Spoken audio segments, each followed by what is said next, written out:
আসসালামু আলাইকুম বন্ধুরা, নিশ্চয় ভালো আছেন সবাই। আজ দেখাবো কিভাবে ট্র্যাডিশনাল কালো জাম মিষ্টি তৈরি করতে হয়। তো দেখেন, আমি বলছি কি কি লাগবে। উপকরণ: ছানা লাগবে 80 গ্রাম, মাওয়া 150 গ্রাম, গুঁড়ো দুধ 75 গ্রাম, ময়দা 45 গ্রাম, চিনি হাফ টেবিল চামচ, strawberry red colour half table চামচ, খাবার সোডা 1/8 চা চামচ। আর লাগবে রেড কাউ বাটার অয়েল 1 চা চামচ। লাগবে ভাজার জন্য সয়াবিন তেল। আর মিষ্টির শিরা তৈরি করতে লাগবে চিনি 3 কাপ, পানি 5 কাপ এবং ঘি লাগবে 2 টেবিল চামচ। কালো জাম মিষ্টি কিভাবে এখন তৈরি করব দেখে নিন। প্রথমে ছানাটা হাতের তালু দিয়ে ছেনে নিতে হবে, কোনো লাম্পস থাকা যাবে না। কিছুক্ষণ ম্যাশ করার পরে চিনি দিয়ে দিতে হবে, যতক্ষণ না চিনিটা গলবে ততক্ষণ আমরা একটু মাখিয়ে নেব।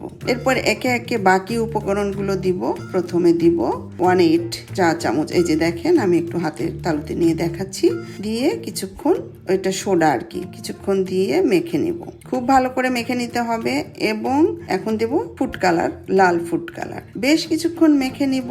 এখন দিব মাওয়া, গুঁড়ো দুধ, ময়দা সব একত্রে মেখে নিব। প্রয়োজন হলে একটু পানি দিব অথবা একটু ডিম দিয়ে দিব। তো আমি এখানে একটু পানি দিয়ে দিচ্ছি, আমার কাছে একটু শক্ত মনে হচ্ছে, পানি দিয়ে দিলাম 1 চা চামচ। এখন মাখানো হয়ে গেলে বাটার অয়েল দিয়ে দিব 1 চা চামচ, দিয়ে ভালো করে মেখে নিব। এবার 30 গ্রাম করে, দেখেন আমি মেপে নিচ্ছি, 30 গ্রাম করে কয়েকটা ভাগে ভাগ করে নিব। এবং দেখেন আমি কিভাবে শেপ করে নিয়েছি, ঠিক এই শেপে বানাবেন। তেলটা একটু হালকা গরম হলে একদম মিডিয়ামের চেয়েও কম ফ্লেমে, এই যে দেখেন আমি করছি, বেশ একটু কম জালে এটা আমি ভেজে নিব, কালো করে ভেজে নিব। এখন ভাজা হয়ে গেল, দেখেন এভাবে আস্তে জালে বেশ কিছুক্ষণ সময় নিয়ে ভাজছি। এখন অন্য একটা বাটিতে আমি মিষ্টিগুলো তুলে নিচ্ছি। এখন একটা কড়াইয়ে 3 কাপ চিনি ও 5 কাপ পানি দিয়ে এর ভেতরে কালো জাম মিষ্টিগুলো দিয়ে ঢেকে দিব প্রায় 15 থেকে 20 মিনিট। জালটা দিব ফুল ফ্লেমে, ফুল ফ্লেম হিটে থাকবে। এরপর চুলা বন্ধ করে দিব। 2 টেবিল চামচ ঘি দিয়ে দিব এবং রেখে দিব প্রায় 6 ঘন্টা।